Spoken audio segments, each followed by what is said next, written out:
स्वागत है आप सभी का अपने ऑनलाइन एपीएस ऑनलाइन क्लासेस में। आज हम बायोलॉजी में जो मानव संवेदी अंगों का चैप्टर हमारा चल रहा है,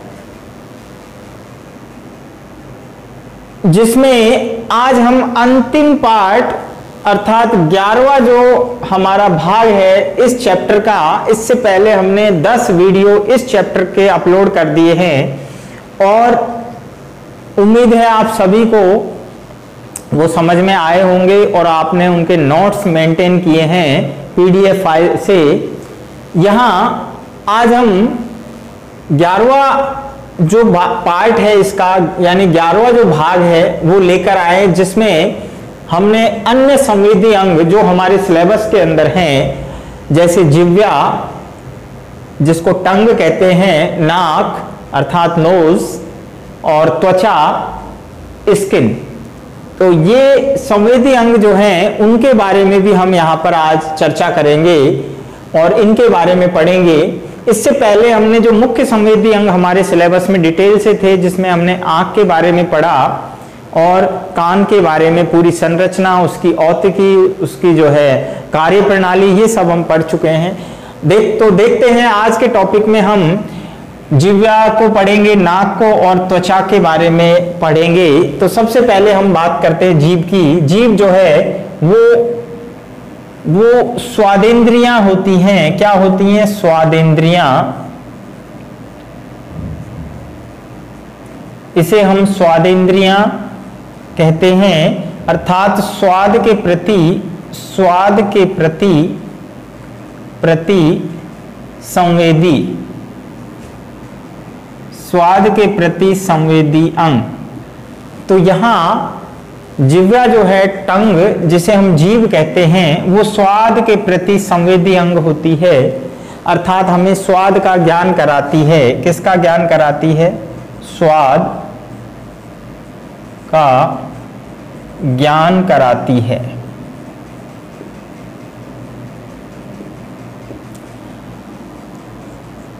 जीभ जो है वो मुख गुहा में, जो जीभ होती है वो मुख गुहा में एक पेशीय ऑर्गन होती है।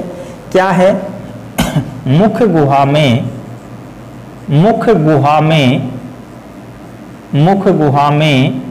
एक पेशीय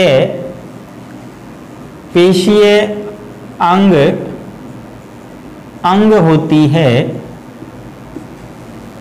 जो अगर हम बात करें तो स्वाद के अलावा, जीभ जो है वो स्वाद के अलावा भी कई कार्य करती है। यदि हम जीभ की बात करें तो ये स्वाद के अलावा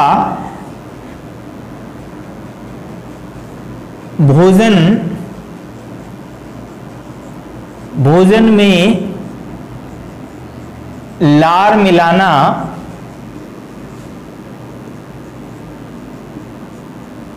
भोजन को निगलना,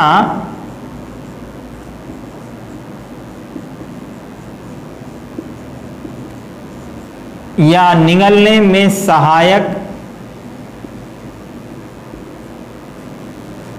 इसके अलावा यदि हम बात करें तो यहाँ पर जो एनिमल होते हैं, जैसे मान लीजिए कुत्ता है, कुत्ते में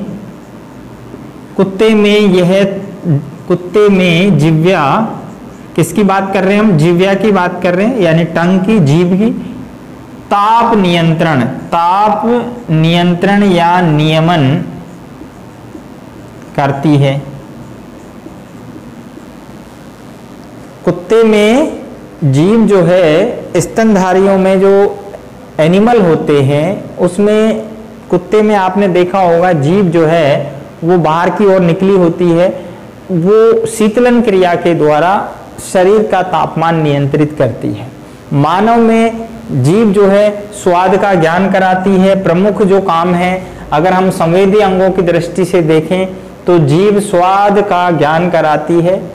मुख गुहा में एक पेशीय अंग के रूप में स्थित होती है। स्वाद के अलावा ये भोजन में लार मिलाती है, भोजन को निगलने में सहायता करती है। अब बात आती है कि जीव के अंदर ऐसे कौन से गुण होते हैं या कौन सी संरचनाएं हैं जिनके बेसिस पर ये हमें स्वाद का ज्ञान कराती है। तो ध्यान रखना, जो जीभ होती है उसकी सतह पर, जिह्वा की सतह पर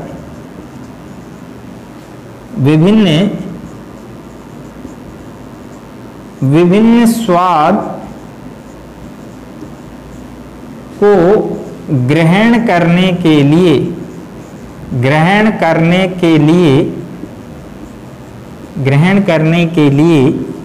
ग्राही स्वाद कलिकाएं उपस्थित होती हैं। क्या उपस्थित होती हैं? स्वाद कलिकाएं, जिन्हें टेस्ट बर्ड कहते हैं। और प्रत्येक स्वाद कलिका की जो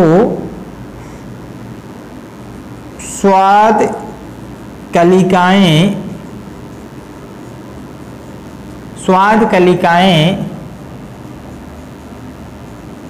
तंत्रिकाओं से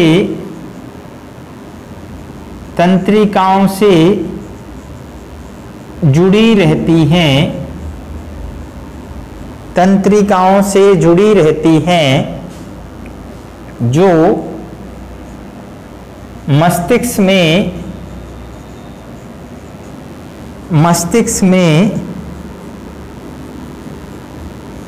स्वाद से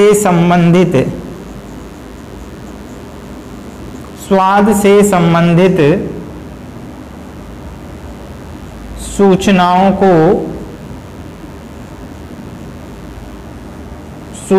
को पहुंचाकर स्वाद का ज्ञान कराती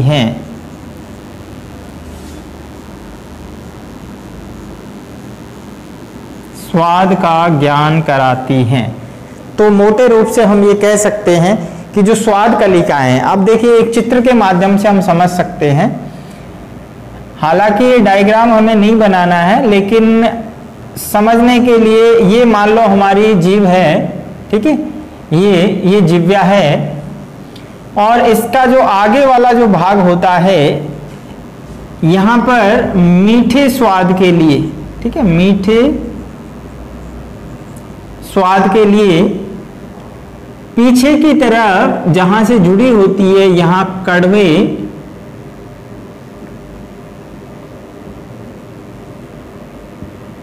कड़वे स्वाद के लिए कलिकाएं होती हैं। जबकि किनारे पर जब हम बात करते हैं, ये किनारे पर आप देख रहे हैं, ये नमकीन के लिए होता है, नमकीन स्वाद। और अन्य जो भाग हैं उसमें जो नमकीन के अलावा जो अन्य जितने भी जो स्वाद होते हैं, वो यहाँ पर पूरे जीभ के द्वारा, यानी पूरी जिह्वा के द्वारा जो है महसूस किए जाते हैं। तो यहाँ मुख्य रूप से हमारी जो जीभ है उसका जो स्वतंत्र सिरा होता है, ये स्वतंत्र सिरा है, इसके शीर्ष पर, ये शीर्ष वाला भाग है आगे का, इस पर स्वाद से संबंधित कलिकाएं पूरी जीभ के अंदर अलग अलग स्वाद के लिए हैं। तो उसी को दिखाने के लिए यहाँ मीठे स्वाद के लिए, अर्थात इस भाग पर आप यदि कोई मीठा पदार्थ, ऐसा पदार्थ जो स्वाद में मीठा है, वो अगर रखते हैं तो उसका आपको टेस्ट महसूस होगा। यदि आप पीछे की तरफ, यहाँ पिछले वाले हिस्से में यदि कोई मीठे पदार्थ को रखते हैं तो आपको यहाँ पर उसका टेस्ट नहीं आएगा, क्योंकि स्वाद, मीठे स्वाद से संबंधित जो टेस्ट कलिकाएं होती हैं, टेस्ट बर्ड होती हैं, स्वाद कलिकाएं होती हैं, वो यहाँ पर होती हैं आगे के शीर्ष पर। हालांकि जब अपन मुंह के अंदर कोई मीठा पदार्थ लेते हैं तो वो पूरा घुल जाता है, तो उसका स्वाद हमें पूरे मुंह में घुलने से यहाँ पर भी आएगा, तो हमें उसका एहसास होगा। लेकिन यदि आप केवल कड़वे स्वाद की बात करें तो पीछे वाले हिस्से में यहाँ पर स्वाद कलिकाएं होती हैं। यदि अगर किसी कड़वी चीज को आप जीभ के आगे वाले मुंह से स्पर्श करते हैं तो वहां पर कड़वे स्वाद की कलिकाएं नहीं हैं, इसलिए कड़वा स्वाद महसूस नहीं होगा। ये पीछे वाले हिस्से में ही आपको यानी महसूस होगा। इसी प्रकार नमकीन स्वाद की बात करें तो ये किनारे पर होता है। तो इस तरह से जीभ के अंदर मुख्य रूप से अलग अलग स्वाद के लिए अलग अलग स्वाद कलिकाएं पाई जाती हैं और इन स्वाद कलिकाओं से नीचे की तरफ तंत्रिकाएं जुड़ी होती हैं। इनकी जो सेल्स होती हैं उनसे तंत्रिकाएं जुड़ी होती हैं और ये तंत्रिकाएं मस्तिष्क में जाती हैं, जिस तरह से हमने और अन्य ऑर्गन्स के अंदर देखा था। और ये तंत्रिकाएं सूचनाओं को लेकर, जिस प्रकार की स्वाद होगा उसको लेकर मस्तिष्क को जो है वहां पर पहुंचाती हैं और हमें इसका ज्ञान होता है, हमें आभास होता है किसी चीज का कि टेस्ट कैसा है, कड़वा है, नमकीन है या जो है मीठा है या खट्टा है। इस प्रकार यहाँ खट्टे की अगर हम बात करें तो यहाँ पर खट्टा स्वाद के लिए कलिकाएं होती हैं। तो कुल मिला के ये किनारे किनारे पर सारे में होती हैं। तो यहाँ अलग अलग स्वाद के लिए अलग अलग प्रकार की स्वाद कलिकाएं हमारी जीभ के अंदर होती हैं। तो यहाँ पर हम कह सकते हैं कि जीभ जो है वो स्वाद संवेदांग है। कैसा संवेदांग है? स्वाद के प्रति संवेदी अंग है, इसीलिए इसे हम स्वादेंद्रियां कहते हैं। दूसरा हमारा जो संवेदी अंग है वो है नाक, जिसे हम नोज कहते हैं। नाक जो है वो हमारी घ्राण संवेदांग है। घ्राण संवेदांग, जिसे ऑल्फैक्टरी रिसेप्टर कहते हैं और इसी को हम घ्राणेंद्रियां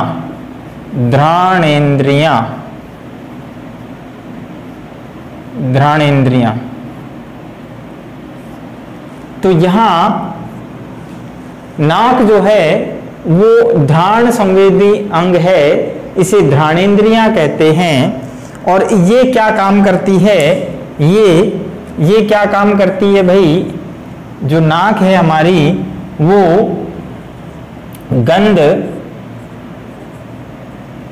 गंध का ज्ञान कराती है। किसका ज्ञान कराती है? गंध का ज्ञान कराती है। गंध को हम स्मेल कहते हैं, स्मेल। और जो स्मेल होती है वो किसी रसायन के प्रति एक प्रकार से संवेदना होती है। उद्दीपन कौन है यहाँ पर? उद्दीपन होता है रसायन, इसलिए इसे हम रासायनिक पदार्थ के प्रति संवेदी, अर्थात ये किसी रासायनिक पदार्थ के प्रति संवेदी होती है। और अलग अलग रासायनिक पदार्थों के लिए अलग, ये डिपेंड करेगा कि किसी भी पदार्थ के जो अणु हैं वो किस प्रकार के हैं। यानी जो केमिकल होते हैं उनके अणु यहाँ पर घ्राण संवेदांग के द्वारा ग्रहण किए जाते हैं। हमारी जो नाक है उसमें सबसे प्रमुख जो ये काम करेगी नाक के अंदर स्वाद यानी गंध को ग्रहण करने का, इसकी जो झिल्ली होती है आंतरिक उपकला, उसे हम कहते हैं सिनिडेरियन कला।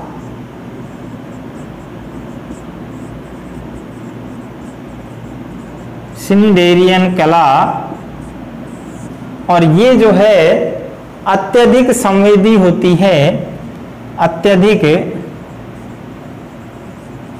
संवेदी उपकला।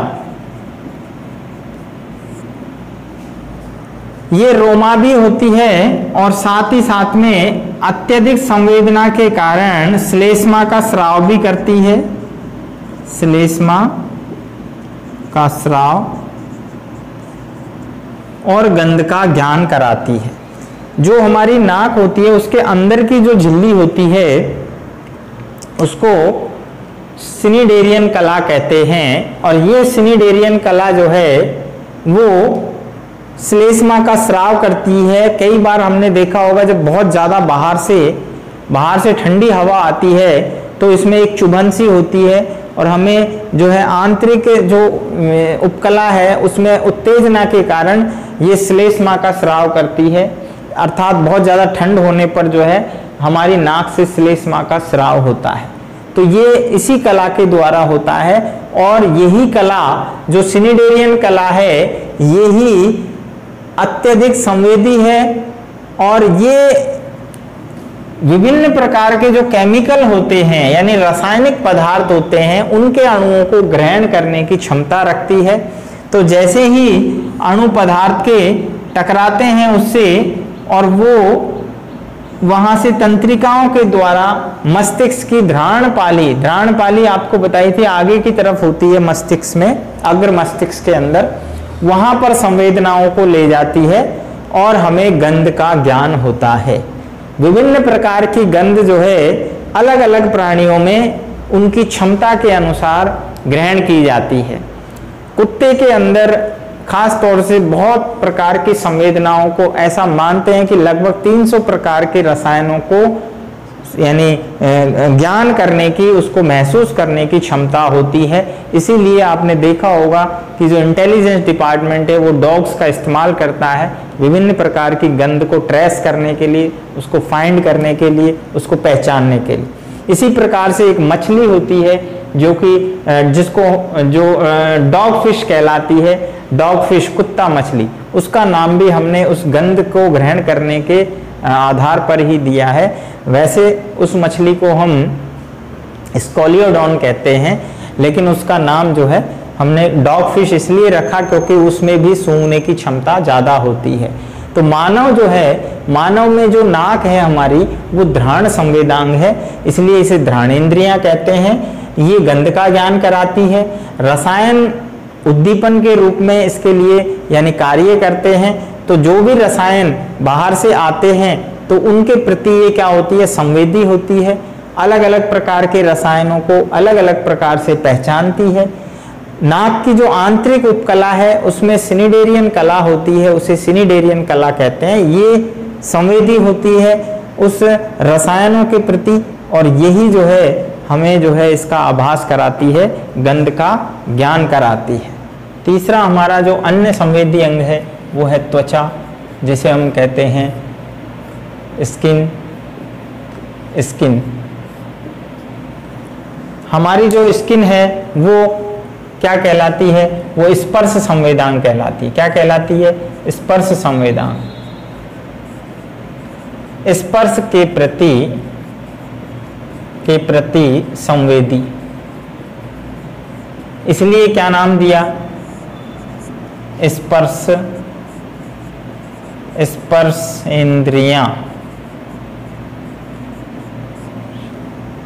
स्पर्शेंद्रियां। ठीक है, तो यहाँ स्पर्शेंद्रियां जो है वो त्वचा है। स्पर्श के प्रति जो संवेदना होती है यह विभिन्न प्रकार के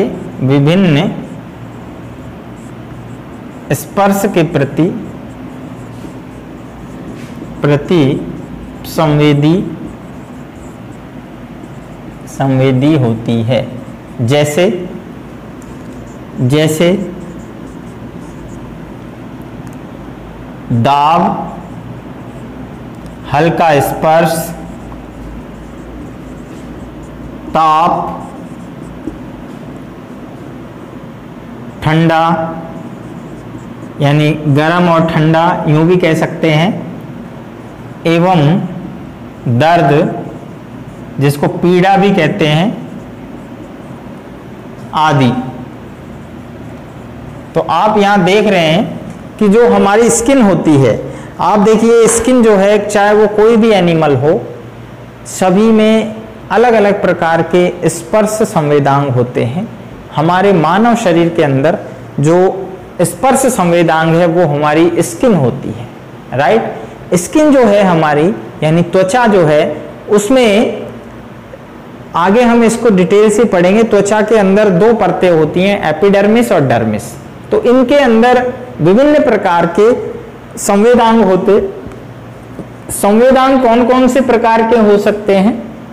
इनको सबको हम स्पर्श के प्रति संवेदी कहते हैं। स्पर्श के प्रति संवेदी है इसीलिए स्पर्श इंद्रियां नाम दिया, लेकिन ध्यान रखना इसके लिए अलग अलग प्रकार की संवेदनाएं होती हैं। स्पर्श में भी अलग अलग प्रकार की, जैसे दाब का मतलब है आपके कोई प्रेशर लगा रहा है स्किन पे तो आपको एहसास होगा। हल्का स्पर्श, कोई मान लो हल्का स्पर्श, जैसे ही आपके शरीर पर हल्का सा भी कोई टच करता है तो तुरंत हमें पता लग जाता है, चाहे हमारी आंखें बंद हों खुली हों, हम उसको तुरंत महसूस कर पाते हैं। ताप, यदि कोई गर्म चीज हमारे शरीर को त्वचा पर लगाई जाए तो हमें तुरंत आभास होता है। और हमने क्रिया प्रतिक्रिया में भी हमने पढ़ा था कि किस तरह से हमारा शरीर प्रतिक्रिया दर्शाता है और उसके प्रति जो है हम प्रतिक्रिया दर्शाते हुए प्रतिक्रिया चाप के द्वारा हम हाथ को तुरंत हटा लेते हैं। अगर बहुत ज्यादा गर्म ताप है तो वो डिपेंड करेगा कि उद्दीपन जो है धनात्मक है या ऋणात्मक, ठीक है। धनात्मक उद्दीपन की ओर हम अग्रसर होते हैं जबकि ऋणात्मक उद्दीपन से दूर भागते हैं।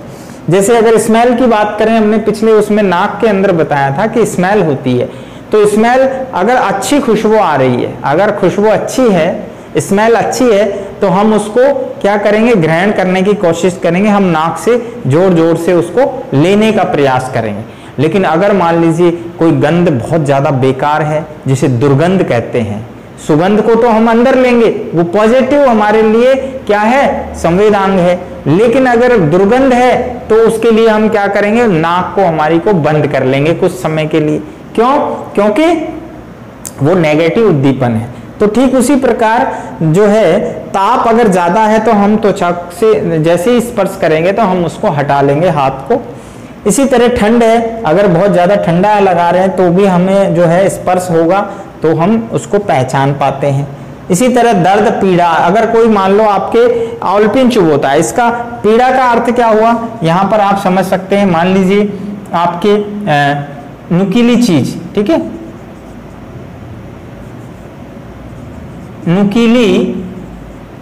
नुकीली वस्तु का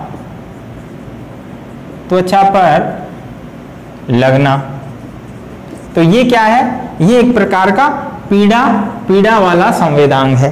तो ये सभी संवेदांग जो आपको बताए हैं, दाब, हल्का स्पर्श, ताप, ठंडा, गर्म या दर्द, पीड़ा, ये सभी जो संवेदांग हैं ये स्पर्श के द्वारा त्वचा हमें महसूस कराती है।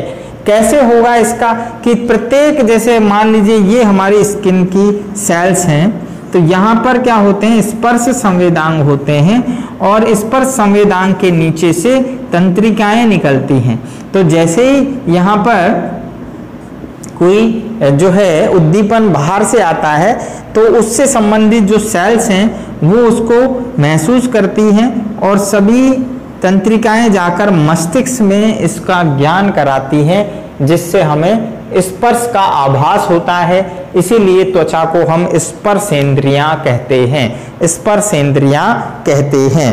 तो इस प्रकार हमारा जो इस चैप्टर के अंदर अन्य संवेदांग जो थे वो कंप्लीट हो जाते हैं। आपको पता है जो हमारे अन्य संवेदांग के अंदर हम बात करें तो यदि मान लीजिए हमें भूख का आभास होता है तो भूख के लिए हमारे आमाशय की भित्ति, यहाँ पर कुछ और हैं जो मैं बता देता हूं।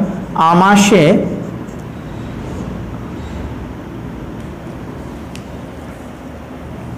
यदि मान लीजिए हमें भूख कब लगेगी, इसकी जो है इसका आभास हमें कैसे होगा, आमाशय की भित्ति में, आमाशय की भित्ति में, आमाशय की भित्ति भूख के लिए, ठीक है। इसी प्रकार ग्रसनी, ग्रसनी में प्यास, प्यास के लिए संवेदना, तो इस प्रकार अलग अलग संवेदनाओं के लिए अलग अलग संवेदी जो है ऑर्गन है और अलग अलग प्रकार की सेल्स होती हैं हर एक जगह, तो हमें उस जो है उस उद्दीपन का आभास हो जाता है। इसी प्रकार यदि हम थकान की बात करें तो थकान की जो संवेदना है, थकान, ठीक है, ये कहाँ होती है? पेशियों में। ये कहाँ होगी? पेशियों में। पेशियों में। तो ये कुछ चीजें हैं, जानकारी जो आपको ध्यान रखनी है। पेशियों में थकान, थकान की संवेदना। तो हमें थकान की संवेदना कहाँ से आएगी? हमारी जो मांसपेशियां हैं उनमें से हमें आभास होगा कि हम थक गए हैं, इसलिए हमें आराम की जरूरत है। प्यास हमें कब लगती है? इसकी जो संवेदना है, हमारी ग्रसनी के अंदर कुछ विशेष प्रकार की सेल होती हैं, उनसे हमें आभास होता है। आमाशय की भित्ति से हमें भूख की संवेदना का एहसास होता है। इसके बाद कुछ इस चैप्टर के अंदर कुछ जो है एक हमारा जो रह गया था कि आंख के अंदर, ध्यान रखना बच्चों, आंख के अंदर ग्रंथियां होती हैं, तो उसको हम ले लेते हैं यहाँ। आंख, जो हमारी आंख थी, आंख में उपस्थित ग्रंथियां, ये एक छोटा सा टॉपिक था। वैसे तो इसमें क्वेश्चन जो है बहुत कम चांस होते हैं, लेकिन फिर भी हमें ध्यान रखना, हमारी आंख के अंदर 3 अलग अलग ग्रंथियां होती हैं। एक मीबोमियन ग्रंथियां, एक होती है मॉल की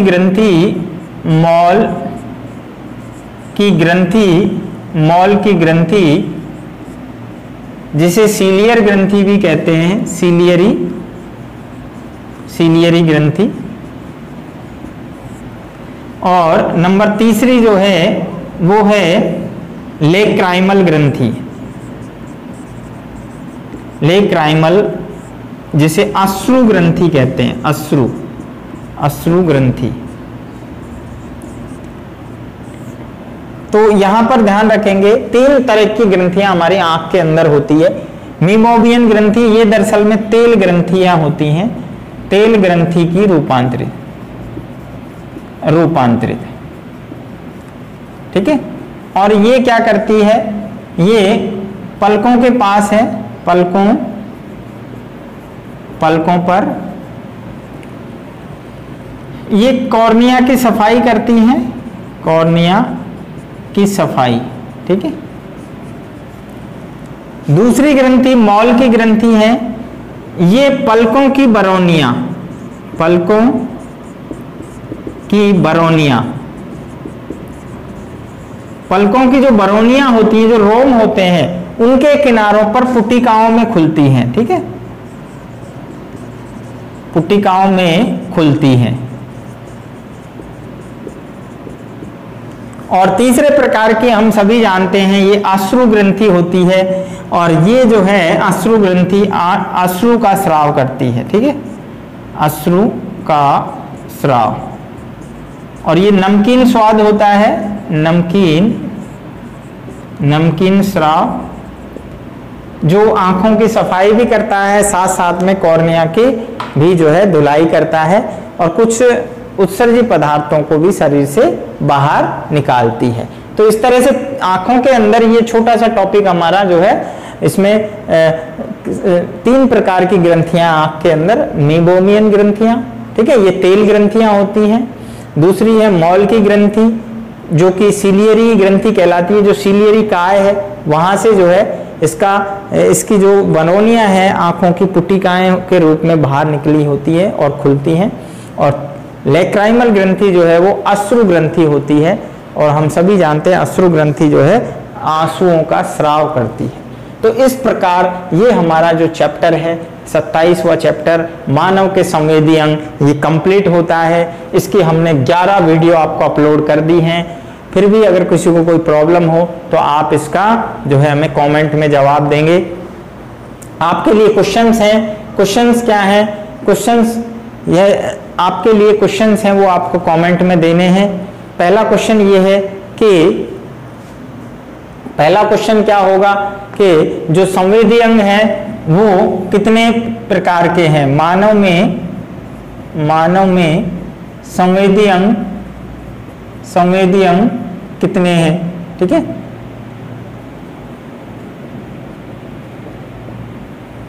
उनके नाम बताने हैं, नाम, ठीक है। और प्रकाश के प्रति संवेदांग कौन सा है ये आपको लिख के बताना है कमेंट में। तो मिलते हैं नेक्स्ट वीडियो में, तब तक के लिए देखते रहिए एपीएस ऑनलाइन क्लासेस।